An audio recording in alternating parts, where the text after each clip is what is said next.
Join us as we dive into the history, hauntings, and high strangeness of the world to try to better understand the paranormal. I will be your guide. I am paranormal researcher and investigator Eric Freeman-Sims. Welcome to the Unseen Paranormal Podcast.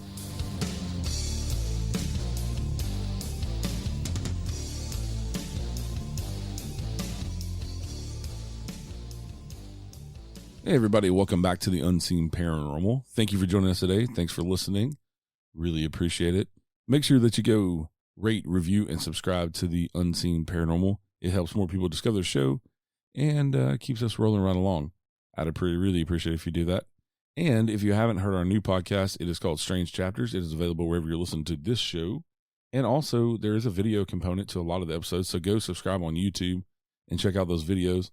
And if you're not familiar with Strange Chapters, I am teaming up with a different author every week, a nonfiction author about true crime, missing persons, the paranormal, just anything strange and weird and macabre. And I am narrating 3 of their stories from one of their books. And it's going well so far. But yeah, make sure you go rate, review, and subscribe to that show as well to help more people find it. And also, I am looking for stories, listener stories, to do a whole episode on listener stories for Strange Chapters as well. So if you have a story, shoot me an email at unseendarkparanormal@gmail.com. That's unseendarkparanormal@gmail.com. And let's get on with today's guest. Today, we welcome Mr. Ryan Burns. He is a investigator, author, researcher, and podcaster that is based in Uintah Basin. You might be familiar with Uintah Basin. That is where the Skinwalker phenomena have become famous here lately, and Skinwalker Ranch and all that stuff. He actually owns a ranch that butts up to Skinwalker Ranch. So he has the same phenomenon they have going on, that whole Uintah Basin around those mesas and things. Just crazy, incredible stuff going on. Everything from Skinwalkers to UAPs to weird going ons with our government. And we discuss all that with him today. So, once again, thank you for tuning in and enjoy this episode with Mr. Ryan Burns. Hey, Ryan, welcome to the show. Thanks for joining us today. It's a pleasure to be here. I'm super excited to talk to you. Yeah, like I was telling you before we started recording, I kind of discovered you on Expedition X, and you were on there with them on one of their 2-part episodes about Uintah Basin and UFOs and that type of stuff. And so I was excited when you messaged me back. I was like, finally I get to talk to somebody about the high strangeness of Uintah Basin and Skinwalker Ranch, and you actually own property out there. So I want to dive into that. But first, how did you get involved with buying property out there or even involved in the paranormal, UFO, high strangeness stuff? Really good question. It as usual, it wasn't something that I was planning on. It just sort of happened. And let's see, how far back do I go? I was working as a fly fishing guide at the time, just northeast of the property. And I basically had a very strange event, and I can go into that, but I was injured. I wasn't able to work. So I was basically looking for fresh water to fish for like days off, and following tributaries and water systems throughout the Uinta Basin. I followed one from Bottle Hollow Reservoir downward. And back then, this was in the 90s, and there was no fencing, no gates, nothing like you know it now. Nobody knew anything about this area from a mainstream paranormal perspective. Right. And I followed this random ranch road. I was driving along, and I saw what I can only describe as an elderly Native American kind of coming down off of a rocky bluff. And it seemed really robotic and strange how it was moving and out of place. And so I rolled my window down and I said, "Hey, are you okay? You need a ride somewhere?" And it scurried, kind of shuffled over to the vehicle, over to the truck. It climbed in. And I say it because I don't know exactly, if it was male or female. Yeah. I don't even know if it was human now. And within seconds of this thing climbing into my truck, I was in tears. And it just felt like it was sort of going through my Rolodex of my mind to the highs and lows in my life, somehow like archonically reading those or feeding off of them. It was really interesting. And that it was horrific.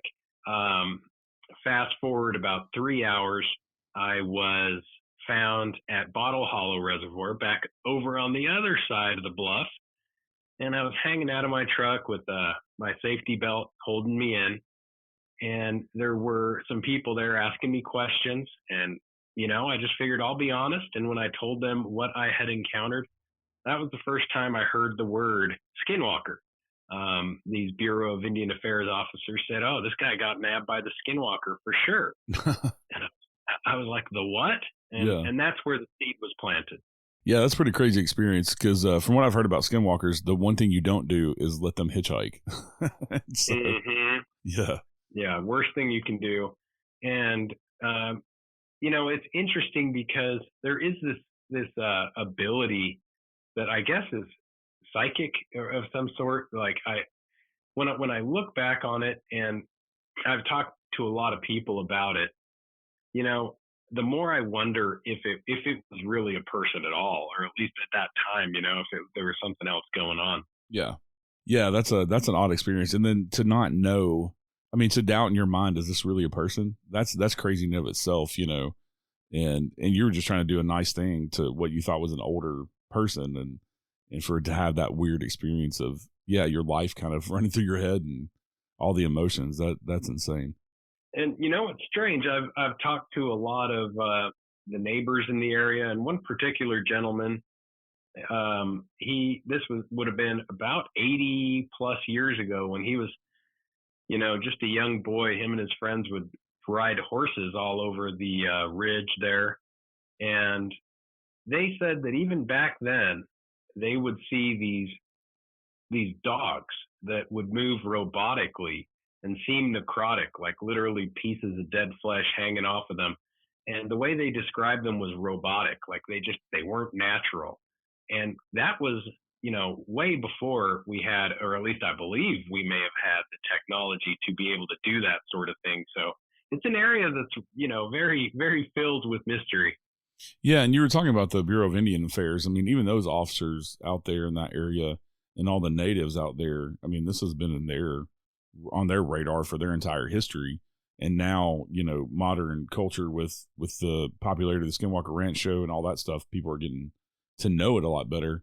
But there's also other places. I mean, there are other places around the world that are just as strange. I mean, we all know the Bermuda Triangle, but you have the Bridgewater Triangle. There's the Alaskan Triangle where all this crazy stuff happens as well.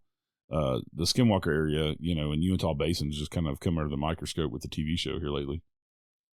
That's what I think. That's all it is. And, you talk to, like you said, I'm always pretty honest with the law enforcement there, because they don't like anybody really stopping or standing on any native lands.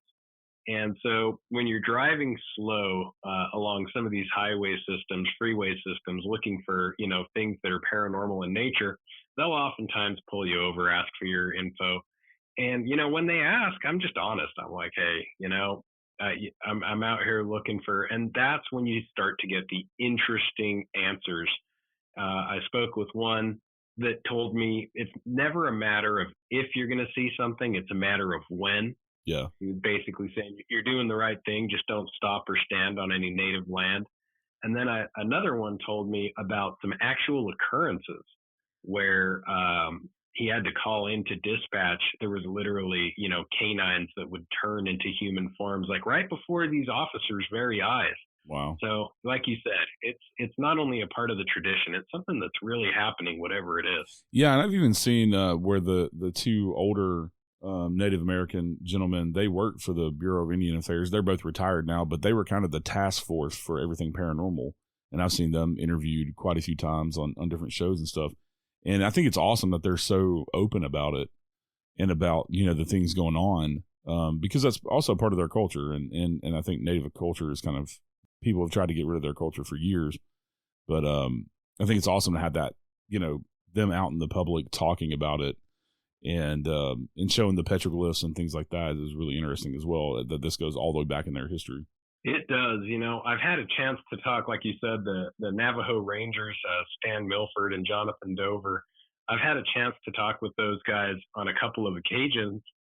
And what's interesting is they also take it very seriously. They get these calls from dispatch, and what I found most interesting is, as you know, Bigelow, Robert Bigelow owned a large ranch in the area Yeah.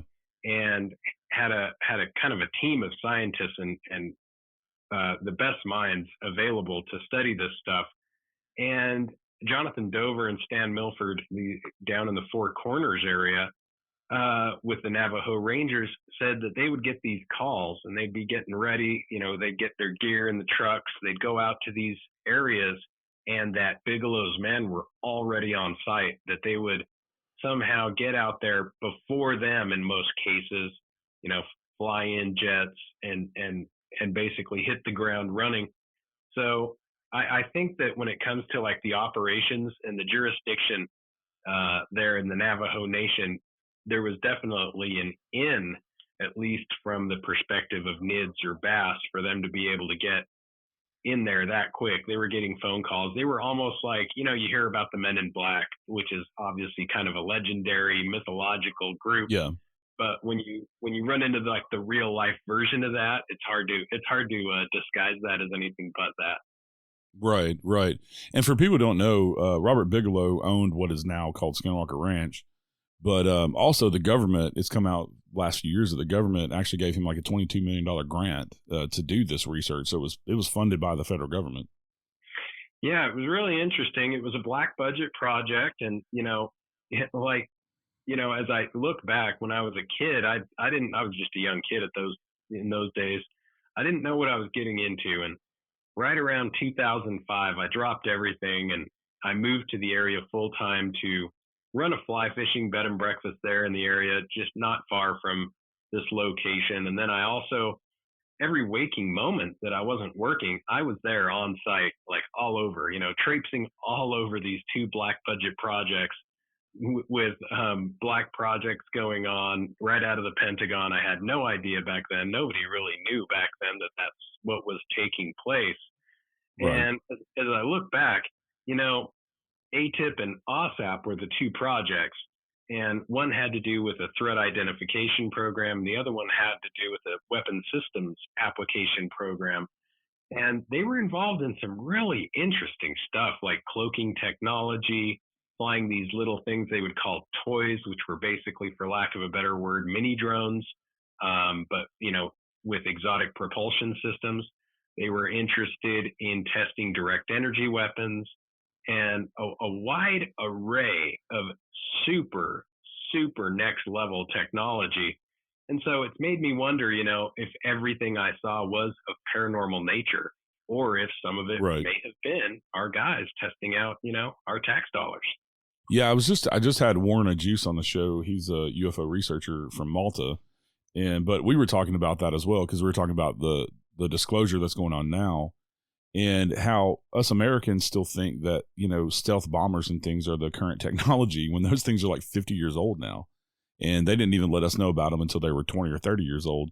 So just imagine the crazy technology that our government has, especially if they've captured some of these UAPs and, have UFO technology. That is such a good point, Eric, because I was just getting information about, if you've seen the new Top Gun movie, I guess it's not that new anymore, Maverick. In that movie, they show basically this SR-72 Dark Star is what they call it, this Lockheed Martin craft, which is kind of like, from a technology standpoint, the fascinating mechanical wonder in the show. And the Dark Star, everything so far has been saying that the Dark Star is just movie fiction, and that Lockheed helped make the Dark Star, which is a hyper-realistic aircraft concept design for the movie. Well, it turns out that Lockheed Martin has had some leaks, and that supersonic stealth aircraft, some realities have come out about the aerospace technology involved with it. And among the things, the actual project is not called Dark Star. It's another project, which I won't mention. But some of the technology that thing, the real version, has on board is, so the bottom of it is a bunch of, like, I believe 8 by 8 inch LCD screens. And these LCD screens are wired with Google Fiber to cameras at the top of the aircraft, so that at any minute you can flip a switch and literally get a real-time view of what's above the aircraft, which makes the aircraft invisible, like completely cloaked. And the other interesting thing is on board, it has this technology lending credence to what you're talking about with UAPs. It has some technology specifically designed for threat identification, kind of going back to ATIP.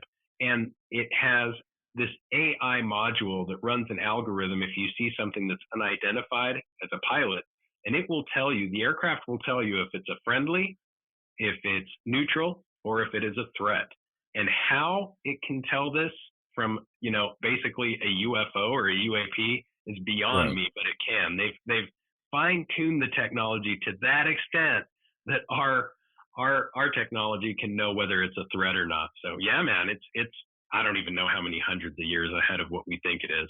Yeah, we have to think that we're, like you're saying, hundreds of years advanced, especially in our military, from what we even understand.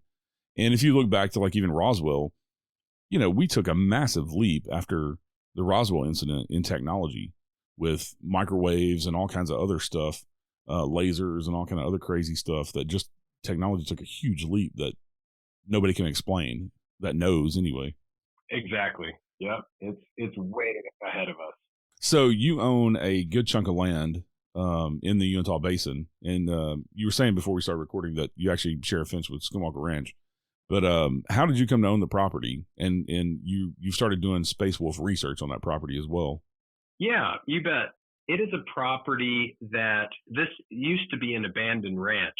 SpaceWolfResearch.com, which is what I call it now, used to be an abandoned ranch. I've come to know the kind of the history of the property now, but it was an abandoned ranch for some time, much like a lot of the properties up there. For some time, some of them fall into disrepair and they're quite literally abandoned for periods of time. And while it was abandoned, the researchers and investigators, I call them the OGs, the originals, right? That is a location where they would go to kind of post up because it has 360-degree views along the Verdant Valley that I like to call shapeshifter territory, this corridor where the majority of the high strangeness takes place.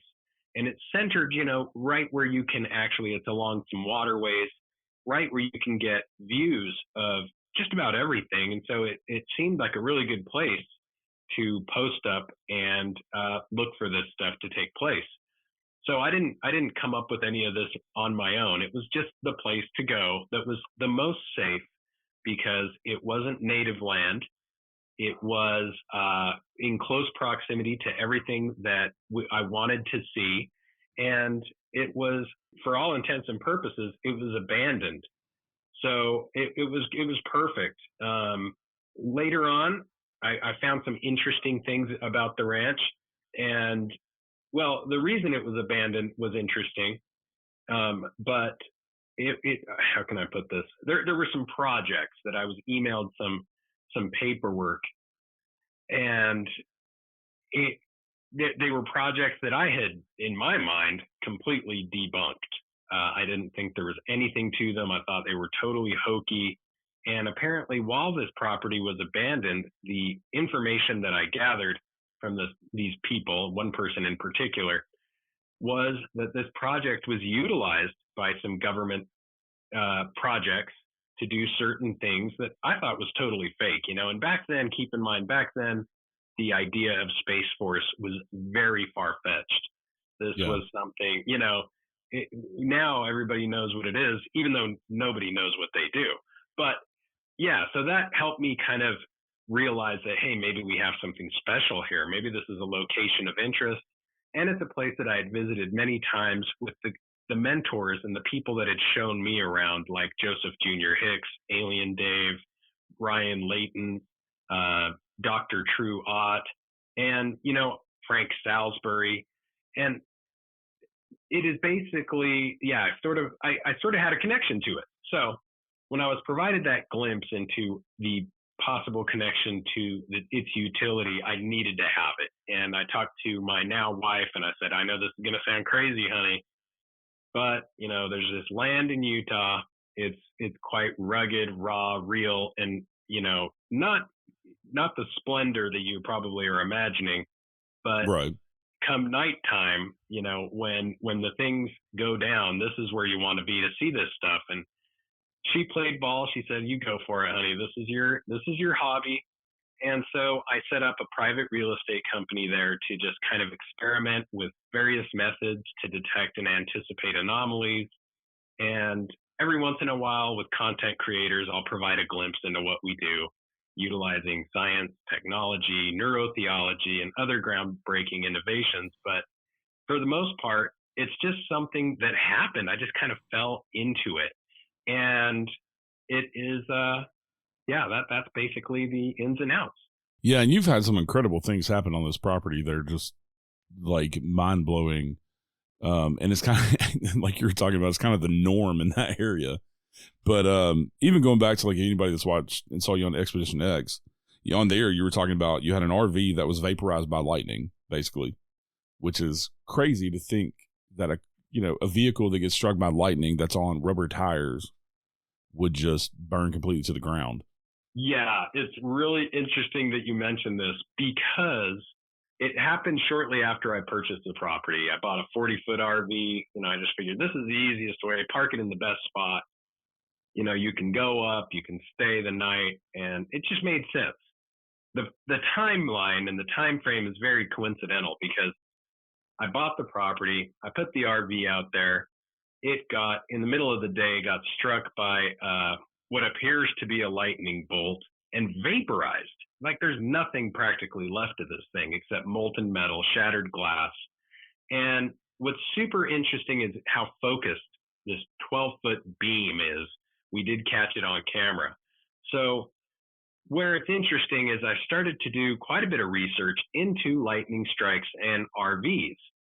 And what's interesting is even if you have an RV which is struck by lightning, if it's an RV that has the metal shell to it, you should be fine. They're designed to kind of deflect that energy and the people inside will be safe. Plus, as you mentioned, It has rubber tires and isn't grounded and all of that.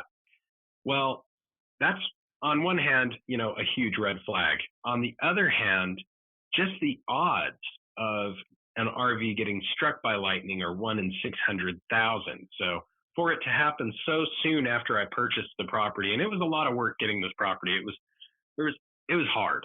I'll just put it that way. But I keep going back to what these projects ATIP and OSAP were involved with, and one of those things on the list of now declassified information were the use of direct energy weapons.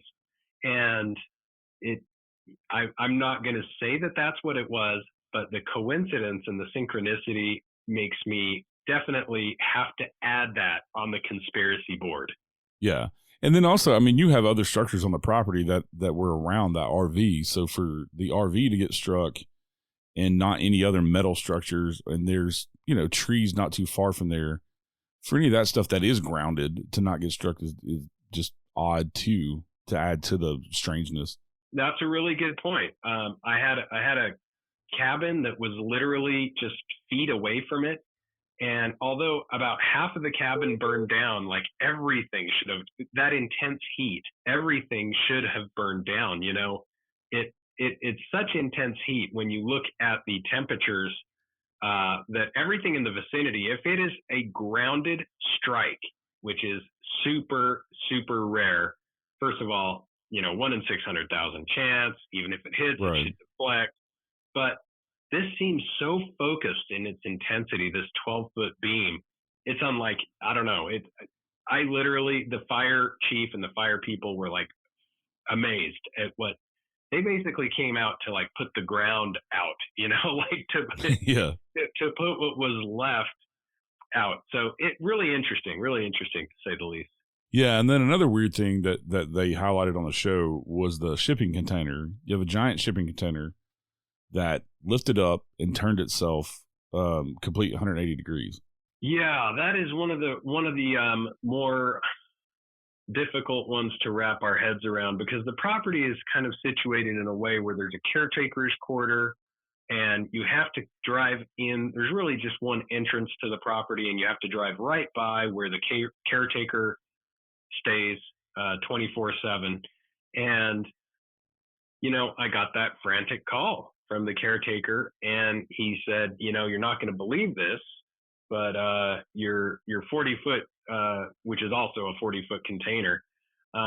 So let me go back a little bit. Anyway, I get the call, and he says this thing's moved. So after the RV, I decided, well, if lightning is going to strike, I'm going to test it. I am going to get something extremely metal, literally like a lightning rod. And right. I'm going to put this 40-foot steel Connex or, C-train container back there, and I'm going to see if it gets hit. Never been hit. Never got hit. Nothing ever happened with it until I got this call. And this call basically, he said, it's moved. And I said, what do you mean it's moved? Like gone? And he said, no, it's moved. He said, at first I looked back, and because of the angle to the back cabin and where this container had been placed, it had literally been moved so you can't see it from the caretaker's quarters. So when he initially looked back, he thought it was gone. And then when he walked back along the dirt road there, he realized that it had just been snugged in, like you said, moved from east to west to north to south, literally hiding in the shadow of the cabin it was behind. And almost an exact east to west, north to south movement. What's even stranger is that there was not a blade of grass disturbed. There were no tire tracks. And this high desert terrain, you can tell when somebody is back there. If you drive once over it, you can tell.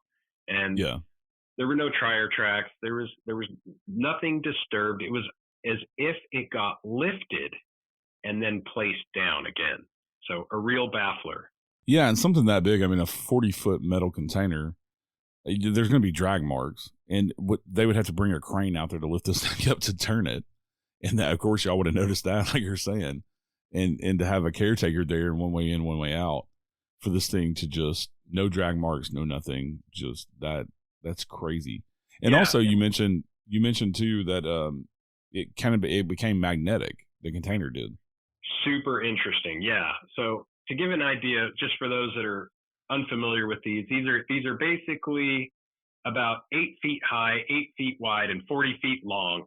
They weigh about 8,598 pounds when they're not loaded.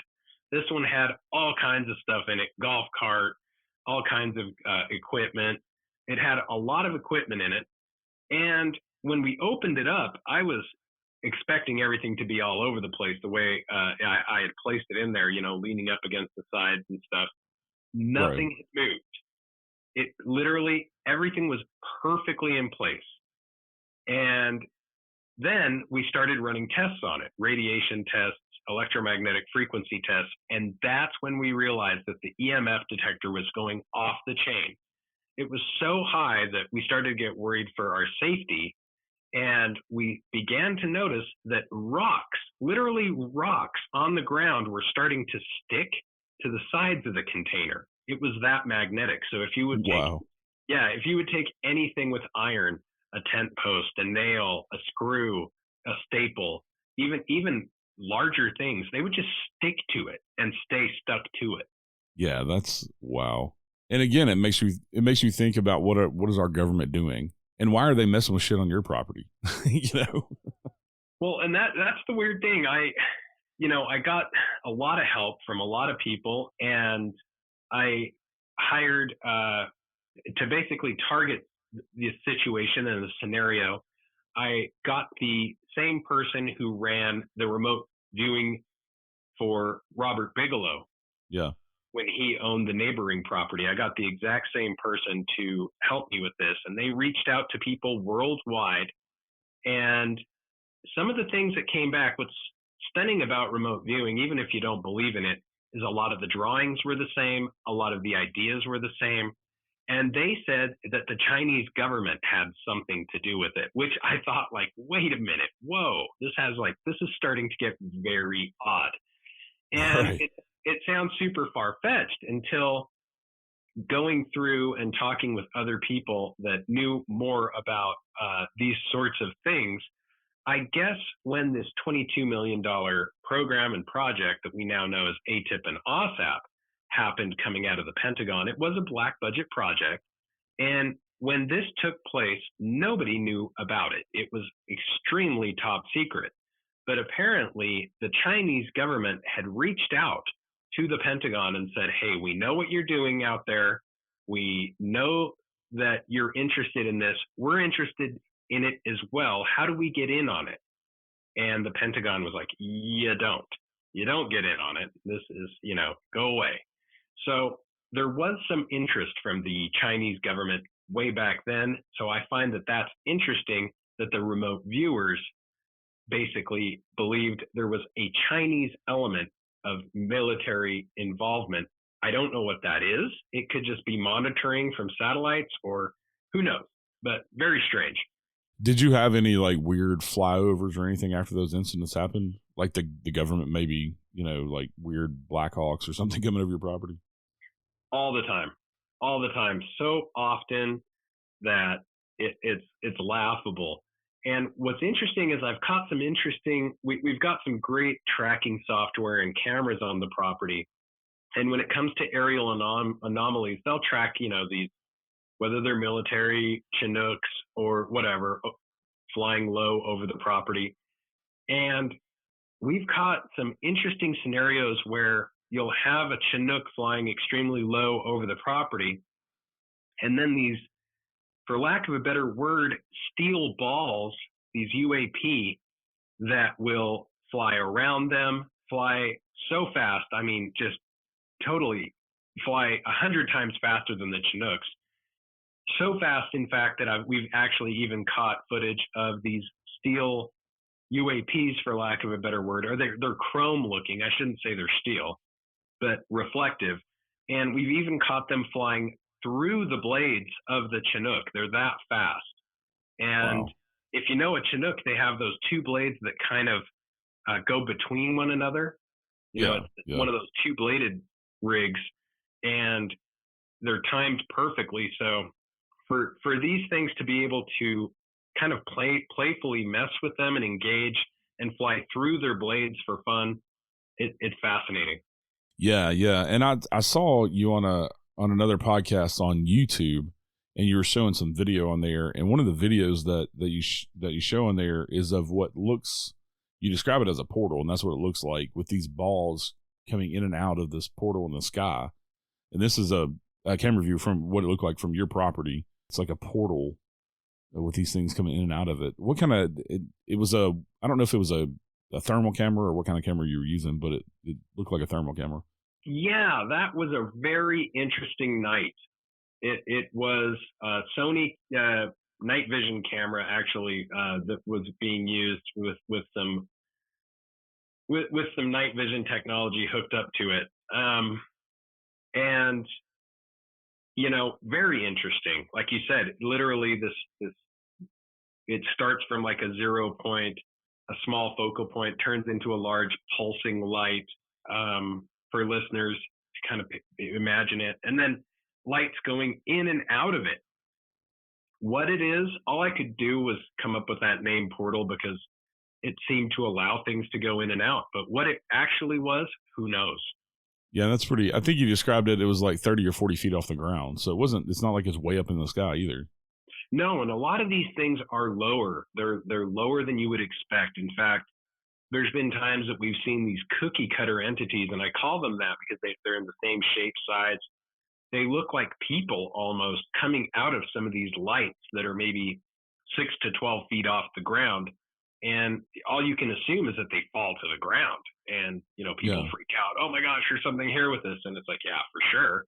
But what it is, we're not entirely sure. And it's important to not get scared in those situations, because what we found is that this is Colonel John Alexander, who was working with Bigelow, called it a precognitive sentient intelligence. So it is something that knows what you're thinking almost before you think it. So if you start going down that fear pathway, it will utilize that for its own benefit and enhance that feeling in you, and things can get worse. So it's always really important if you do see something like this in the field to just take it for what it is and kind of move along, right? Yeah, yeah, yeah. And I've heard people say there's a trickster element to it. Extremely, extremely. There's a very active trickster element. And, this was kind of drilled into my mind by Jacques Vallée.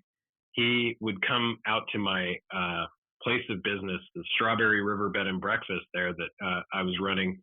And he and Junior Hicks and Frank Salisbury would come out and talk to me. And I remember one day when Frank and Junior were just kind of getting tired and they were out on the back deck talking with one another. And Jacques started talking to me about some pretty top secret stuff. And he was explaining to me, what makes this thing tick, because they're finding that this thing, if you want to call it that, and I call it that because the semantics is where everybody gets gummed up, right? It's either alien or it's a ghost or it's a djinn or it's alien artificial intelligence. But regardless of what you call it, it is something that is being encountered worldwide, as you said, in different locations. And he was telling me that even extremely wealthy sheiks in Saudi Arabia would go out. They go out on these massive camping trips, like we grab the RV and go out with the family and barbecue hot dogs and hamburgers. They actually, they like send teams of people to set up these huge tents in the desert with buffets and everything. And then they'll fly their helicopters out and they'll camp out for a weekend. And they were engaging with some of these entities that were acting very same, if not identical, to some of the things in the Uinta Basin of Utah. And I can only assume that this was done under the NIDS or BASS operating times. I'm not 100% sure. And that they were investigating things worldwide and finding that, in conclusion, this may very well be the same intelligence in different locations. Yeah, it's crazy. People, and like you're talking about, people like to put everything in boxes because it helps them think they understand everything. And being a paranormal investigator, I throw that shit out the window because that's ridiculous. Like, I've seen so much crazy stuff that there's no way I can ever put anything into a box or even begin to remotely think I understand any of it. It's the experience of going out and trying to prove to myself I'm not crazy. I think it's the whole point of what I've done for 20 years, 100%. Yeah, so you've caught some amazing video like we were talking about, but also some crazy pictures too. Yeah, but it's I would love to take credit for that, but it's really not that hard. If you're, again, kind of going back to what others in the area have told me, if you're on site and looking for it, it's not a matter of if it will happen, but rather when. And what's so unique about that is that people really don't look, even in day-to-day life. It's amazing how many people don't look up, don't look around, don't become aware of their surroundings, especially in this more technological age where we're all looking at our phones. We rush home, we fire up the TV. People are not engaged with their environment the way they used to be, right? Right. Even looking back to biblical times or, any of the major world religion texts, whether that be Islam, Jewish texts, it doesn't matter. Back in those times, in 900 BCE even, we had all kinds of the same things going on. And I'm reminded of this with King Solomon himself, a guy that was purportedly able to make magic flying carpets become invisible. I mean, all of the same stuff that our military is doing now, right? Exotic propulsion technologies and becoming invisible is basically cloaking devices. So a lot of this stuff is detailed in a lot of famous older books and scrolls of this magic that was reputedly taking place throughout the deserts. And back then it's easy to say, oh, well, a lot of time has passed. That's not happening anymore. Right. I argue that it's still happening. People just aren't noticing. Yeah. Yeah. I know. My forte is kind of ghost and paranormal investigating in that way. In the interesting thing that happened during COVID was that there was a major uptick in people claiming their houses are haunted. I think it's just because they were forced to stay in their house and actually notice things. And, instead of just rushing around, taking their kids to soccer and football and school and, work and all this stuff, they had time to slow down and actually pay attention, like you're saying, to the world around them and see these crazy things and experience these crazy things that happen, no matter if you live in a brand new house or live in a house that's 200 years old. It's not necessarily the house. It could be you that's haunted or the land or whatever. And people started taking notice. And I think that's why there's been a huge uptick in the past few years in the interest in the paranormal. I saw a study that people believe in the paranormal. There was a study that was done pre-COVID and after COVID, and it jumped up like 20% of the people that believe in the paranormal now after COVID because of things that they had witnessed. And people were actually going out in nature. And so you got more people seeing Bigfoot and all these other crazy things. And so, yeah, I think, like you're saying, I think if we just paid attention all the time to the world around us, these things wouldn't be as foreign as they seem to be. Totally. And it is, I think that was a really good example. And these things, I like that you kind of mentioned that the haunting could be attached to you, because one of what I consider very well-respected journalists and one of my friends, a program insider as well, is George Knapp. And he recently wrote a book along with James T. Lukatsky and Colm Kelleher called Skinwalkers at the Pentagon. And in talking to him about it, there's exactly what you are mentioning. What these government investigators encountered and found out is that there is a something, quote unquote, that can attach itself. This type of phenomena can attach itself to the military personnel who visited the area, and they brought something home to their families, resulting in all kinds of paranormal events in their households that terrorized other family members, sometimes injured their children, and some people actually got hurt. So exactly what you said, it can be a functional property of literally attaching itself to you. Like, you could be the haunting. Somebody in the room could be the haunted one. Yeah. I'm big into the missing 411 stuff, and there's a lot of government involvement with that you hear. Our government, the FBI and stuff, they don't go out and investigate missing persons, but you hear about them showing up on certain missing person cases and things. And I think all this plays in together, because I think, we have these areas that we're focused on, like the Utah Basin, like we were saying, with the Alaska Triangle and things, where we're just noticing more crazy stuff happens. But I think the stuff happens everywhere. My question is there like that you know of, is there like an uptick in missing people in the Utah Basin, that people just vanish? It is a hot spot for just about anything that is out of the ordinary. So there's higher levels of suicides, higher levels of just about everything that is negative. In fact, some of the most far-reaching theories, stillbirths. For some reason, there's a higher level of stillbirths, higher levels of things like Lou Gehrig's disease and MS, and actually going into MS and some of these other debilitating physical things that can take place to the human body. I went out one of the first times that I met Jack Osborne.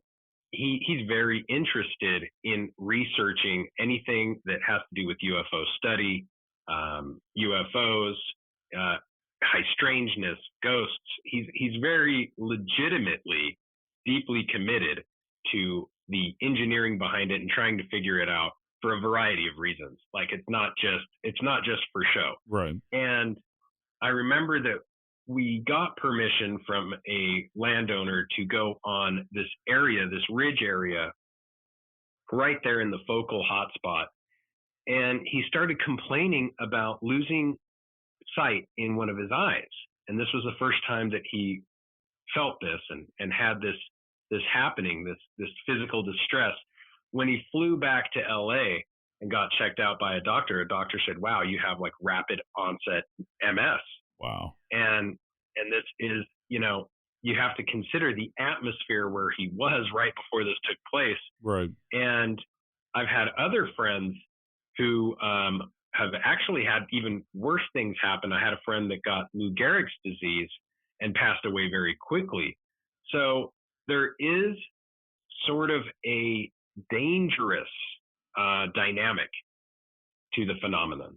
Yeah. And the thing with MS is that they don't know what causes it. You know, they know what it is with lesions on the brain and things, but they really don't know. And it affects different people differently, which would lend to what you're saying. If, you know, this phenomena is causing things like that, and Lou Gehrig's disease as well, they don't know what causes it. You know, it just comes out of nowhere. And yeah, that's crazy. I've never heard that correlation with medical issues like that, but it makes sense to me. Yeah, it's super wild, Eric.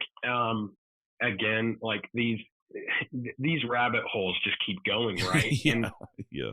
When I started investigating, you know, what could possibly cause these things, there's legitimate declassified released information and still much classified information, but the declassified stuff, some paperwork got leaked off of the desk of a CIA doctor named Kit Green, and it had to do with this particular area, studies by ATIP and OSAP, including people from BASS, and it was exploring some very freaky dynamics of what we're talking about.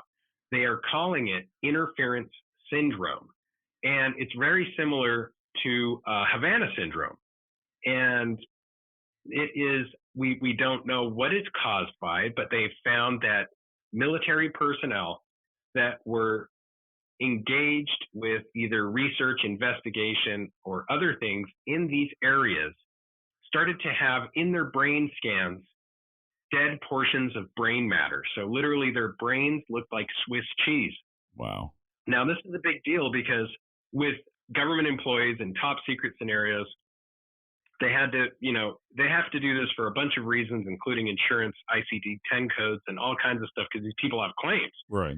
And this doctor really was getting down to business, and they had over 100 samples of this. And they found that what's interesting is a lot of these people are very dynamic people in unique positions, physicists, you know, rocket scientists, you name it. And with that much dead brain matter, they should not be able to do their job as well as before. However, what they found is in many cases, they were doing their jobs even better. And in some way, shape, or form, almost in other cases, receiving downloads from the phenomena itself and almost having superhuman downloads and intelligence boosts. So it may throw us down a whole rabbit hole of maybe the brain isn't exactly what we think it is. Right. But yeah, again, catastrophic physical things to the brain. This interference syndrome is a very real thing, and it is dangerous. Yeah, and it's crazy talking about all these different phenomena because, you know, like I said, my forte is ghost and hauntings. But the more I talk about it with people like you and other guests I've had on the show, the more I think it's all connected. Every bit of it. Everything we call paranormal, supernatural, high strangeness, it's all somehow connected. And I don't know if we'll ever figure that out. Maybe when we die, we'll know. But yeah, it's just all connected. There's no way that you could put it in boxes or anything. And I find it funny that, you know, you have infighting within the paranormal community to where like the UFO researchers and stuff don't really mesh with the Bigfoot researchers, don't really mesh with the ghost researchers, when we all should be together because it's all connected and trying to figure out how it's connected. Yep. And it is, you know, it's unfortunate because, as you said, Eric, the only ones that are actually realizing that it's all connected are the government intelligence organizations, the Defense Intelligence Agency, some of the largest government-funded UFO investigations, et cetera, because they're forced to. This is their job, and they're realizing, hey, wait a minute, these things are interconnected. Right. And I mean, thank goodness for it, because you run into this all the time. You know, the Bigfoot guy just wants to see Bigfoot. He doesn't want to see an orb in the frame. The orb guy just wants to see an orb. He doesn't want to see a ghost in the frame. Right. And it's not up to us. Yeah.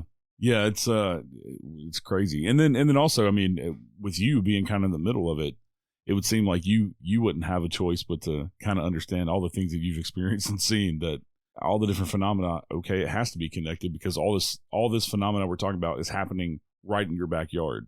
So Yeah, ghost hunting equipment, I'm glad you mentioned this because ghost hunting equipment is actually something we do utilize. And I find it very important. I use a lot of Paranology's equipment, electroscopes, gyroscopes, all kinds of different PDAs. And I find that, even periscopes, when you set these things up, you never expect what comes out of them. Yeah. And much like, this precognitive sentient intelligence, what you bring to the table is what this intelligence plays with. It's almost like you bring yourself and whatever is in your body, mind, and spirit to the table.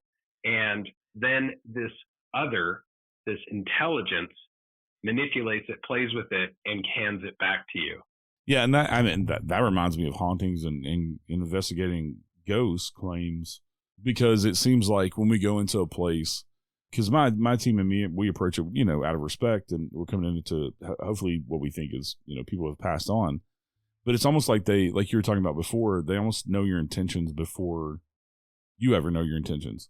And so when we go into a place, it always seems like what you put into it is what you get out of it. So if you go in there with a bravado and threatening in a haunted place, then you're going to get the negative stuff. But if you go in there out of respect, then they're going to kind of have that same respect, but they just know your intentions without you kind of stating any of that. Totally. And, this study, it's weird because it takes you places you don't want to go. And one of the places I didn't want to go was the interesting correlations to, these parts of the universe. When you start getting into the quantum entanglement and the reality that these electrons, like in the double slit experiment, don't act the same when they're not being observed as when they do. Yeah. It seems as if, basically even electricity at a base level acts differently when you're watching it.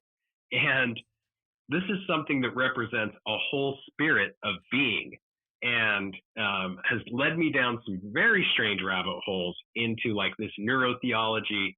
And, you go back into these ancient texts and you find this word Elohim, for example, which is like a super strange grammatically plural noun for like gods or deities, gods with a small g, or deities that are sort of like, I almost want to call them, if in Terence McKenna terms, they're kind of like what people see on these DMT trips. They are small g gods. They're there all the time.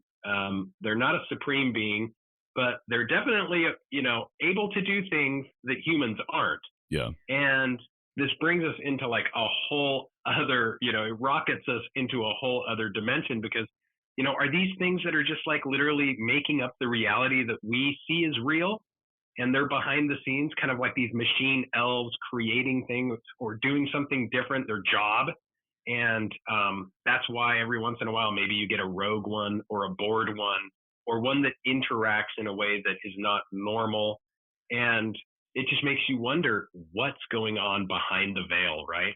Yeah, and I find myself asking the same question all the time because of, like I said, the crazy shit I've seen with just doing hauntings. And I mean, I've seen the UAP myself as well. But, and it's also a weird thing, too, that once you start looking at this phenomena, it seems like it looks into you. And you start having more and more experiences, the more and more you kind of dive into it.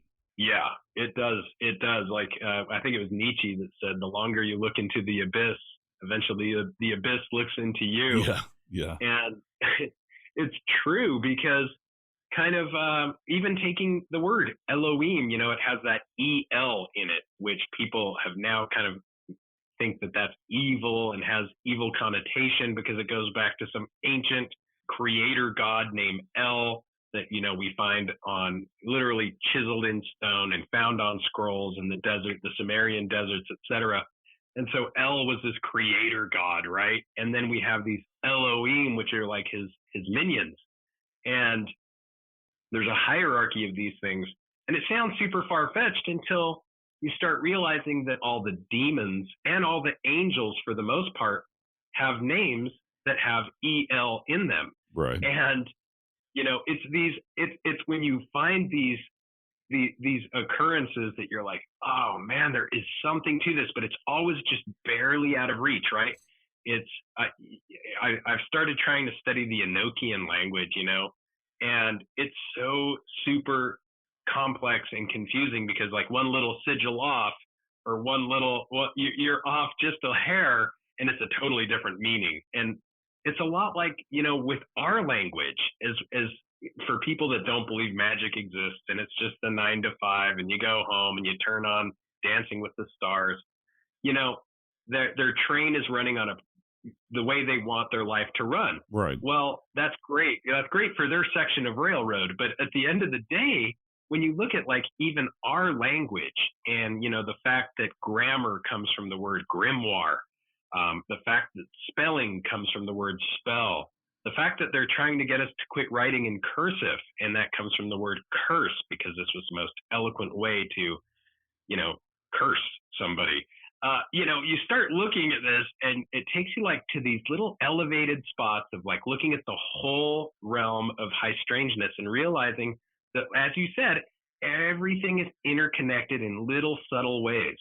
And for some reason, we all have a piece of the puzzle, but it's really difficult as human beings to put it all on the wall and see a full glimpse of the puzzle. It's almost as if they're always taking one or two pieces out of the puzzle so we don't have the full answer. Yeah, and also talking about, the ancient religions and languages and things, we tend to think that because we're technologically advanced with computers and things that we're smarter than our ancestors and smarter than the people that came before us. But if you look at a lot of these places around the world and look at languages like you're talking about, they were smarter than we are. I think they knew more about the world and the natural world than we think they do. We think they just worship the stars. No, I think they knew a lot more about that shit than we understand nowadays. Absolutely. So true. And we kind of dumb them down. We dumb our ancient ancestors down because I think it makes us feel better. Right. But they were bright enough to know that if you chisel these things in the rock, that it's less likely to disappear. If something happens to our civilization, it's all in the cloud. It's gone. Right. Best case scenario, maybe it's in some books in some library in a private collection. Maybe some of it survives if it's in a bunker. Maybe. But, you look at, like, as you said, these ancient Sumerian, Babylonian, and Hebraic law codes that our law today is based on. These were all figured out thousands of years ago, and they had them down. That's like what our law codes are based on. And the only reason our law codes are based on these is because they had the insight to chisel them into the stone. And yeah, man, we totally undermine, our roots. Yeah, for sure. Thank you so much for coming on today. You have, like we were talking about, spacewolfresearch.com, and also you have your own podcast, Hero Paranormal, on YouTube. So what do you have coming up with that, and anything else you got going on? Absolutely. Yeah, so you can follow Hero Paranormal at heroparanormal.com. It's available on YouTube as well as Patreon and social media. You can follow it there. Got quite a few things going on. I'm actually leaving at the end of this weekend. I'm leaving for Central America to investigate this place called the City of Witches, which is a really interesting location. I could go on and on about, but it's turned out that this little area, which used to be a stop for the native tribes to stop and get cured from illness, remove curses, and do all these things utilizing the witches that live there, this little location has become one of the highest rent districts and the most wealthy spots in this community. So I'm going to go and try to get some background information on that, and also check out some UFO spots. There's a spot called Lago Cote where one of the craziest UFO sightings happened ever. And I'm going to investigate these interesting, strange, perfectly spherical stone balls that are found in the jungles. Yeah. And nobody knows, how they are so perfectly spherical and perfectly round. But anyway, yeah, follow me at heroparanormal.com, or if you want to check it out on YouTube, just look for Hero Paranormal. Yeah. Thank you so much, Ryan. I really appreciate you coming on. I really enjoyed the conversation. Thank you, Eric. Have a blessed day. All right, everybody, stay safe out there. We'll see you next time. Have a good day.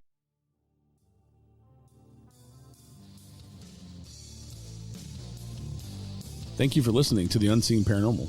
Join me next Wednesday with a brand new guest, and please rate, review, share, and subscribe on Apple, Spotify, or wherever you're listening right now. This helps more people discover the show.